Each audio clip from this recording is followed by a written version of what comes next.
LS is one of the most beloved names in League of Legends, and sometimes one of the most controversial. He's gonna walk up, he's gonna think, wait, I'm not 6.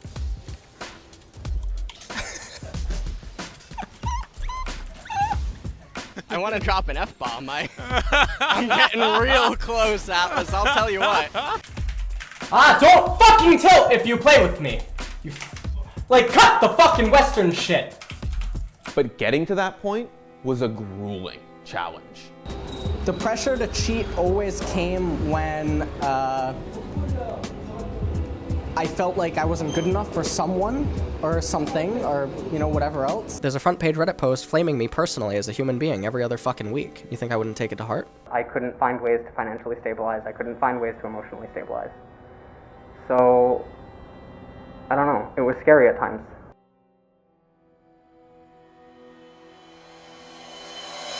If you watch any League of Legends, you probably already know who LS is. From coaching to streaming to casting, he does it all. And over the years, he's become a huge name in the League of Legends community.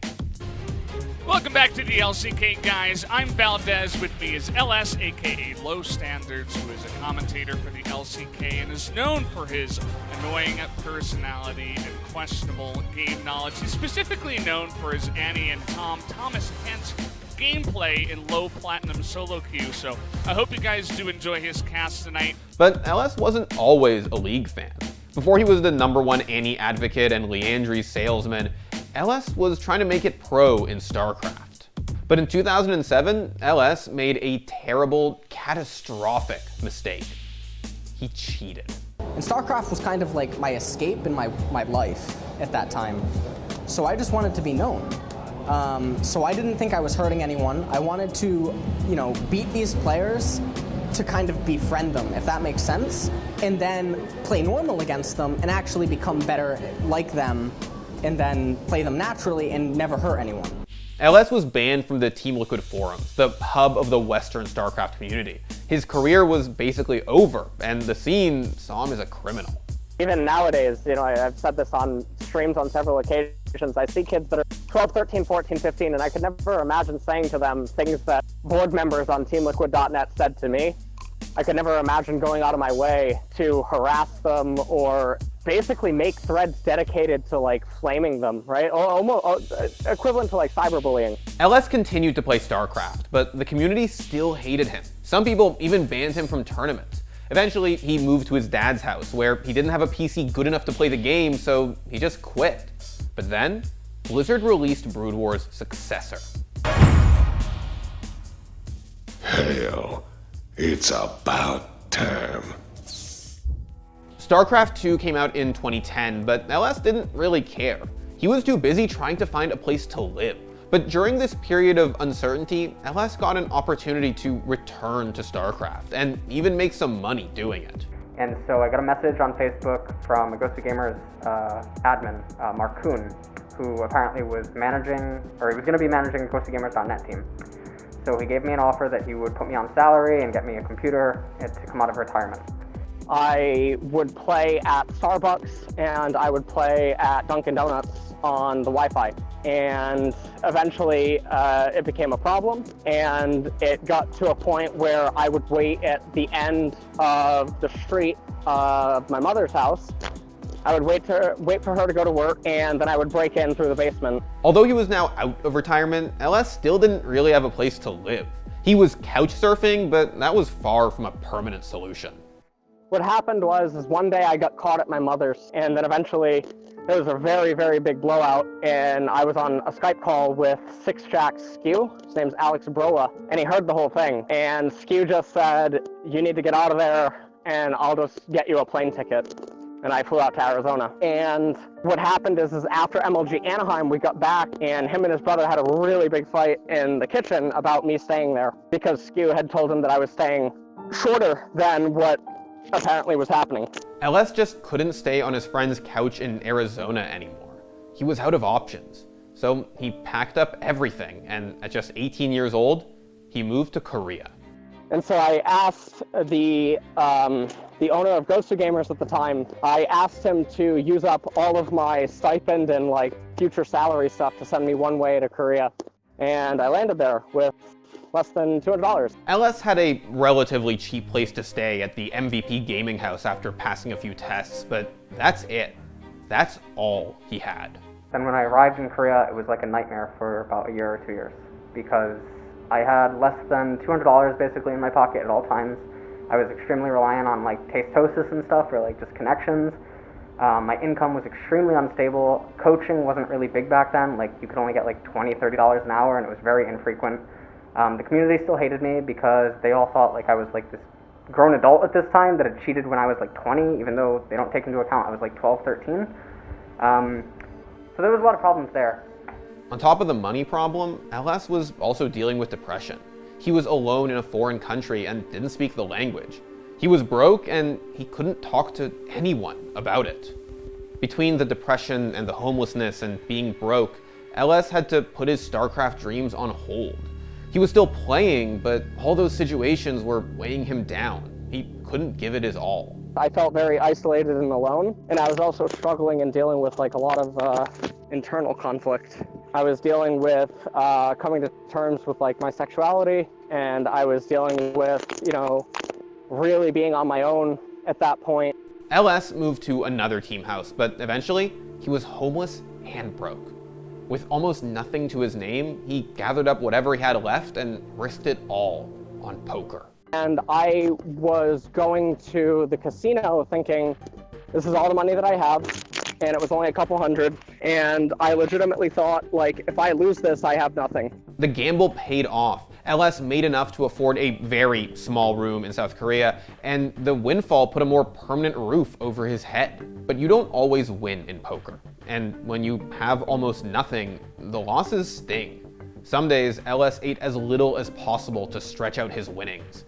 It wasn't healthy. The MVP coach, I went to meet with him because I bought the computer off him. Or I bought a new computer off him. And he saw me and he's like, what happened? Because I lost so much weight. And I must have looked like a fucking skeleton. So he had a talk with the house and the other coach that was living there because they were going to swap it into a League of Legends house. And he talked with the people that were currently there because there was an issue with if I could come back or not because I was gay. And the coach knew at that point. The coach knew before I left MVP to go live in the Gom house. So there was that whole debacle, so he said that he had to talk and he had to think about it and make a decision, and then they made a decision and they said I could come back. And that was the start of everything. For the first time in a while, LS could devote his all to competing. And soon, he got a shot at redemption. StarCraft legend Day 9 gave him an opportunity that he desperately needed. Who the hell is Last Shadow? Last Shadow, I would describe as one of two players I really genuinely feared playing against. Thanks to the boost in popularity from Day 9 streams, LS was invited to Red Bull Battlegrounds Austin, a tournament that featured big names like Bomber and Stefano. If LS won in Austin, or even just placed well, he would prove to the StarCraft community that he wasn't just a cheater, that he was a good player worth taking seriously. Unfortunately for LS, his big break turned out to be a nightmare. Before I even started playing, I got basically pranked on Skype by my friend Hanbin at the time, who basically told me that after I left, I couldn't go back to the pro gaming house and that I would have to find somewhere new to stay. So I was freaking the fuck out. And there was also stuff going on with my family at the time and in my personal life that I was being made aware of over Facebook. It just felt like, what the fuck am I doing here? Why am I here? I remember going and playing my series and I didn't want to play them. LS left Austin without a win and got even more flack from the StarCraft community. All of a sudden, he was a cheater and a loser. All that took its toll on him. So LS decided to take a break from StarCraft, and he turned to a new game, one that would finally offer him redemption. I'm like, even though I only have a mat on the floor, I think he's in the bed. Oh, Faker may be in trouble here. Deathmark tries to clean it up for Ryu. Oh, look at the cleanse, look at the moves. Faker, what was that? LS made the jump from StarCraft to League by playing and learning the game with future world champions like Imp. But then, he hit another roadblock. My lung disease that I had at the time, Korea wasn't able to diagnose it. It had been going on since the end of November. I kept having to travel up to Seoul for blood work and, x-rays and CAT scans and everything. Eventually, everything just wasn't making sense, and I had to go and get tested for HIV because, the stereotype. And I just heard, it's not HIV, it's tuberculosis. And I just let out like a sigh of relief because I'm like, oh shit, at least this can be cured. Obviously, tuberculosis is still really scary, but it wasn't tuberculosis. A doctor from New York made the diagnosis that it was ABPA, allergic bronchopulmonary aspergillus. And as soon as they started me on the medication, I just did a complete turnaround in terms of health. Once he recovered and reached a high enough rank in Korean solo queue, Ellis began offering a service that would come to define the next few years of his life: coaching. So you're standing here. Now Mundo is auto attack and he's level 1, so he has the cleaver, right? And the cleaver's width is literally like the size of the line. So because of all of this, right, you're in Italy, you shouldn't be standing here. You should be standing in between these minions, right? And if Mundo comes down, you swing up and you auto. It started with his viewers, but soon the pros started taking notice.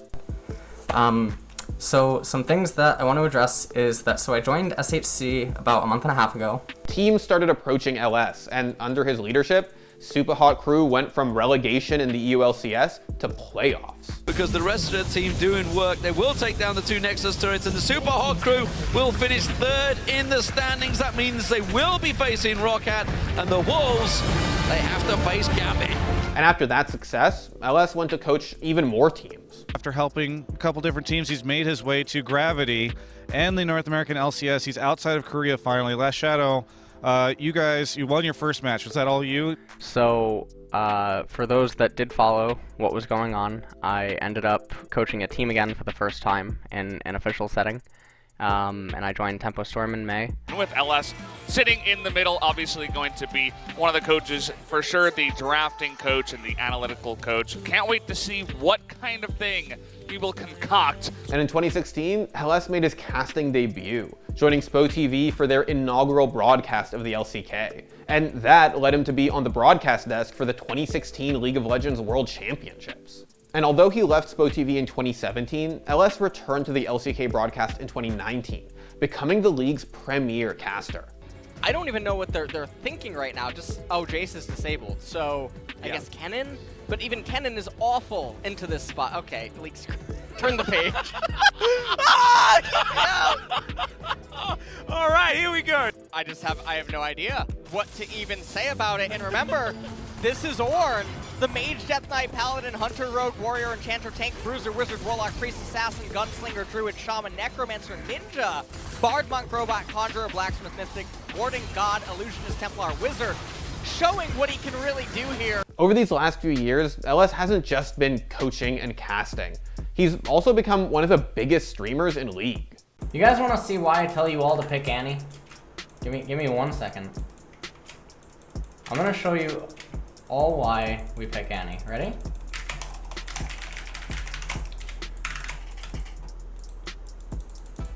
Now, if you were Syndra, some of you may have missed the cue, and unlike me, you can't blame it on ping. Sure, sometimes his opinions really piss off the community. He got flamed, and I got flamed on Reddit. We had so many fucking threads for literally saying the fucking truth about what's going on. You can literally open up ProView, you can go through all of DoinB's games, you can literally pinpoint how poorly he's actually playing the lane, poor auto attacks, poor positioning. Or they see that I can be very stern or no bullshit with some of my takes, and I can be very abrasive.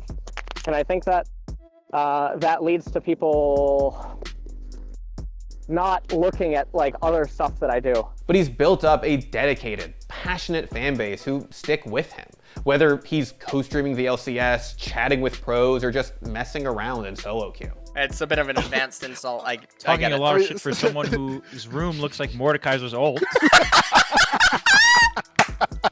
I'm the LCK color caster, and I will be casting LCK tomorrow. And I have no fucking idea what that champion does. His journey was filled with excruciating adversity, but he never gave up. He proved his critics wrong, showing the world that he was more than just some 13-year-old cheater. LS bet everything on himself, and it all paid off. going from literal poverty and actual homelessness inside of Korea 5.5 years ago to where I'm at now is fucking, I don't even know. League, Reddit, Twitch, Riot, words don't really capture what it's done for me. Thanks for watching. If you want more content like this, hit the sub button and ring that notification bell.